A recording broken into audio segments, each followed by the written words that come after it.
ಗೆ ಬೆಂಗಳೂರಿನಲ್ಲಿ ಆರ್ಟಿಒ ಅಧಿಕಾರಿಗಳು ಕೂಡ ಭರ್ಜರಿ ಕಾರ್ಯಾಚರಣೆಯನ್ನ ಶುರು ಮಾಡಿದ್ದಾರೆ.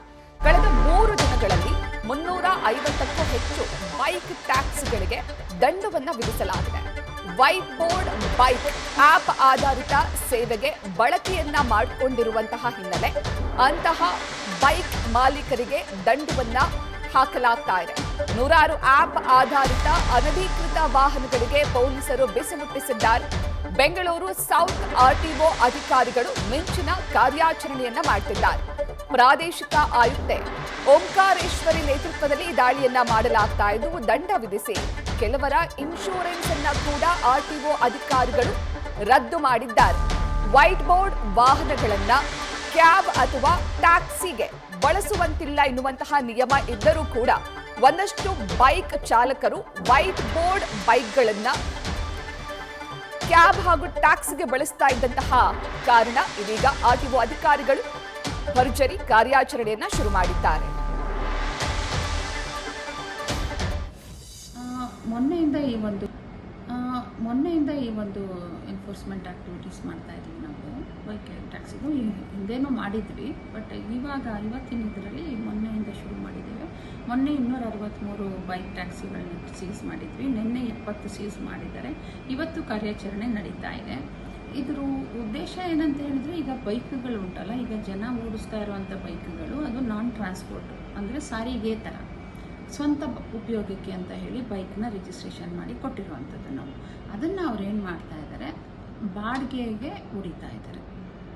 ಎಷ್ಟೊಂದು ಜನ ಪಾಪ ಅವರು ರೆಗ್ಯುಲರ್ ಇದನ್ನೆಲ್ಲ ಬಿಟ್ಟು ಇದು ಸಂಪಾದನೆ ಮಾಡ್ಬೋದು ಅಂತ ಹೇಳಿಬಿಟ್ಟು ದಿನಕ್ಕೊಂದು 500 ಮಿನಿಮಮ್ 500 ಆದರೂ ಸಂಪಾದನೆ ಮಾಡ್ಬೋದು ಅಂತ ಹೇಳಿ ಈ ಒಂದು ಇಲ್ಲಿಗಲ್ ಇದಕ್ಕೆ ಪ್ಲ್ಯಾಟ್ಫಾರ್ಮ್ಗೆ ಹೋಗಿ ಅವರು ಇದನ್ನು ಮಾಡ್ತಾ ಇದ್ದಾರೆ. ಅದರಿಂದ ಅದನ್ನು ಸಾರಿಗೆ ಥರ ವಾಹನವನ್ನು ಯೂಸ್ ಮಾಡ್ತಾ ಇದ್ದಾರೆ ಅಂತ ಹೇಳಿ ನಾವು ಸೀಸ್ ಮಾಡ್ತೀವಿ.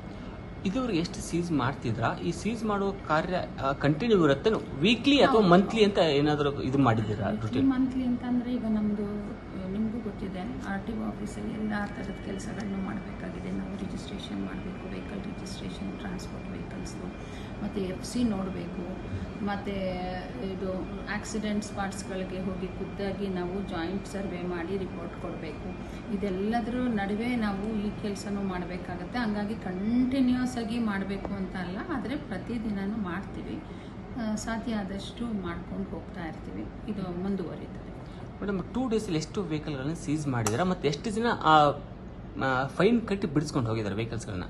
ಅದ್ರ ಬಗ್ಗೆ ಮಾಹಿತಿ ಇಲ್ಲ, ಬಟ್ ಈಗ ನಾವು ಸೀಸ್ ಮಾಡಿರೋ ಅಂಥದ್ದನ್ನು RC ಸಸ್ಪೆನ್ಷನ್ ಮಾಡ್ತೀವಿ. ಹಾಗಾಗಿ ಅದು ತಕ್ಷಣದಲ್ಲೇ ಬಿಡೋ ಅಂಥ ಕ್ರಮ ಇಲ್ಲ. RC ಸಸ್ಪೆನ್ಷನ್ ಮಾಡಿ ಗಾಡಿನ ನಾವು ಅಂಥವ್ರದ್ದು ಏನಾದ್ರು ಲೈಸೆನ್ಸ್ ರದ್ದು ಮಾಡೋದಾಗಿರಲಿ ಅಥವಾ ಈಗ ಹೇಳಿದ್ರೆ RC ಸಸ್ಪೆನ್ಷನ್ ಮಾಡೋದು ಆ ಥರ ಎಲ್ಲ ಮಾಡ್ತೀರಾ ಮುಂದಿನ ದಿನ? ಹೌದು, ಅವರು DL ಮೇಲೆ ಮತ್ತು RC ಮೇಲೆ ಕ್ರಮ ಕೈಗೊಳ್ತಾ ಇದ್ದೀವಿ. ಚಂದನ, ವೈಟ್ ಬೋರ್ಡ್ ವಾಹನಗಳನ್ನ ಕ್ಯಾಬ್ ಅಥವಾ ಟ್ಯಾಕ್ಸಿಗೆ ಬಳಸುವಂತಿಲ್ಲ ಅನ್ನುವಂತಹ ನಿಯಮ ಇದ್ರೂ ಕೂಡ ಒಂದಷ್ಟು ಜನ ವೈಟ್ ಬೋರ್ಡ್ ಇರುವಂತಹ ಬೈಕ್ ಚಾಲಕರು ಅದನ್ನ ಟ್ಯಾಕ್ಸಿಗೆ ಅಥವಾ ಬೈಕ್ ಟ್ಯಾಕ್ಸಿಗೆ ಬಳಸ್ಕೊಳ್ತಾ ಇದ್ರು. ಇದೀಗ ಆರ್ಟಿಒ ಅಧಿಕಾರಿಗಳು ಕಾರ್ಯಾಚರಣೆಯನ್ನ ಶುರು ಮಾಡಿದ್ದಾರೆ. ಇದು ಕೇವಲ 3 ದಿನಗಳಿಗಷ್ಟೇ ಸೀಮಿತಾನ ಅಥವಾ ಇದು ಮುಂದುವರಿಯುತ್ತಾ ಚಂದನ?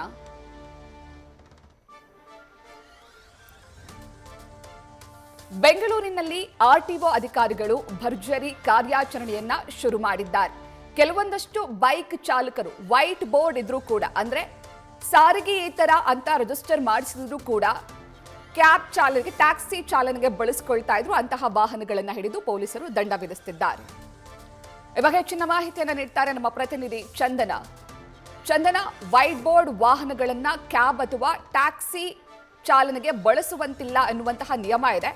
ಆದರೂ ಕೂಡ ಒಂದಷ್ಟು ಚಾಲಕರು ಆ ನಿಯಮವನ್ನ ಉಲ್ಲಂಘನೆ ಮಾಡಿ ಬೈಕ್ ಟ್ಯಾಕ್ಸಿಯನ್ನ ಚಾಲನೆ ಮಾಡ್ತಾ ಇದ್ರು, ಉಪಯೋಗಿಸ್ತಾ ಇದ್ರು. ಇದೀಗ ಆರ್ಟಿಒ ಅಧಿಕಾರಿಗಳು ಕಾರ್ಯಾಚರಣೆಯನ್ನ ಶುರು ಮಾಡಿದ್ದಾರೆ. ಇದು ಕೇವಲ 3 ದಿನಗಳಿಗಷ್ಟೇ ಸೀಮಿತಾನ. ಈ ಕಾರ್ಯಾಚರಣೆ ಮುಂದುವರಿಯುತ್ತಾ ಚಂದನ?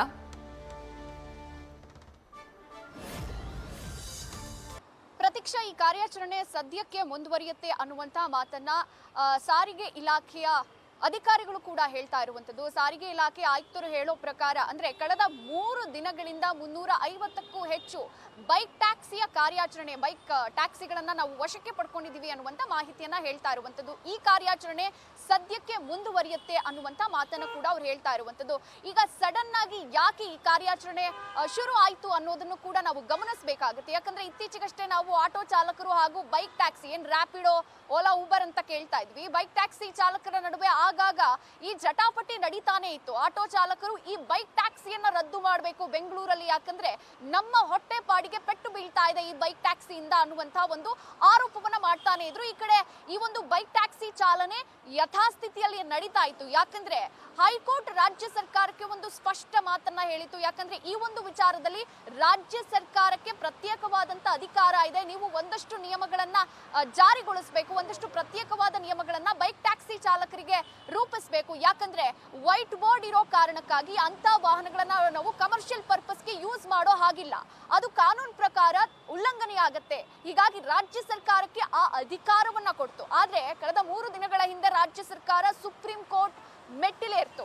ಅಂದ್ರೆ ಈ ಸುಪ್ರೀಂ ಕೋರ್ಟ್ ಅಂದ್ರೆ ಹೈಕೋರ್ಟ್ ತೀರ್ಪನ್ನ ಪ್ರಶ್ನಿಸಿ ರಾಜ್ಯ ಸರ್ಕಾರ ಯಾವಾಗ ಸುಪ್ರೀಂ ಕೋರ್ಟ್ ಮೆಟ್ಟಿಲೇರ್ತು, ಆಗ ಆಟೋ ಚಾಲಕರು ಮನವಿಯನ್ನ ಮಾಡ್ಕೊಳ್ತಾರೆ ಸಾರಿಗೆ ಇಲಾಖೆಗೆ ಹೋಗಿ. ಯಾಕಂದ್ರೆ ಪ್ರಶ್ನೆಯನ್ನ ಮಾಡಿದೆ ರಾಜ್ಯ ಸರ್ಕಾರ ಹೋಗಿ ಸುಪ್ರೀಂ ಕೋರ್ಟ್ ನಲ್ಲಿ. ಹೀಗಾಗಿ ಈಗಲೇ ರ್ಯಾಪಿಡೋ ಬೈಕ್ ಟ್ಯಾಕ್ಸಿ ಅಥವಾ ಇನ್ನಿತರ ಬೈಕ್ ಟ್ಯಾಕ್ಸಿ ಚಾಲನೆಯನ್ನ ಈಗಲೇ ಉಲ್ಲಂಘನೆ ಅಂತ ಘೋಷಣೆ ಮಾಡಿ ಅಂತವರ ವಿರುದ್ಧ ಕಾರ್ಯಾಚರಣೆ ಮಾಡಬೇಕು ಅನ್ನುವಂತ ಮನವಿಯನ್ನ ಮಾಡ್ಕೊಳ್ತು. ಕೂಡಲೇ ಸಾರಿಗೆ ಇಲಾಖೆ ಕೂಡ ಈ ಒಂದು ಕಾರ್ಯಾಚರಣೆಯನ್ನ ಮಾಡಿ ಸದ್ಯಕ್ಕೆ 350ಕ್ಕೂ ಹೆಚ್ಚು ಬೈಕ್ ಟ್ಯಾಕ್ಸಿ ಚಾಲಕರನ್ನ, ಬೈಕ್ ಟ್ಯಾಕ್ಸಿಗಳನ್ನ ಕೆಲವೊಂದಿಷ್ಟು ಚಾಲಕರಿಗೆ ದಂಡ ಹಾಕುವಂತ ಕೆಲಸ ಮಾಡಿದೆ, ಕೆಲವೊಂದಿಷ್ಟು ಬೈಕ್ಗಳನ್ನ ಸೀಸ್ ಮಾಡುವಂತ ಕೆಲಸ ಮಾಡಿದೆ. ಸದ್ಯಕ್ಕೆ ಈ ಒಂದು ಕಾರ್ಯಾಚರಣೆ ಮುಂದುವರಿಯುತ್ತೆ ಅನ್ನುವಂತ ಮಾತನ್ನ ಕೂಡ ಹೇಳ್ತಾ ಇರುವಂತದ್ದು ಪ್ರತೀಕ್ಷಾ.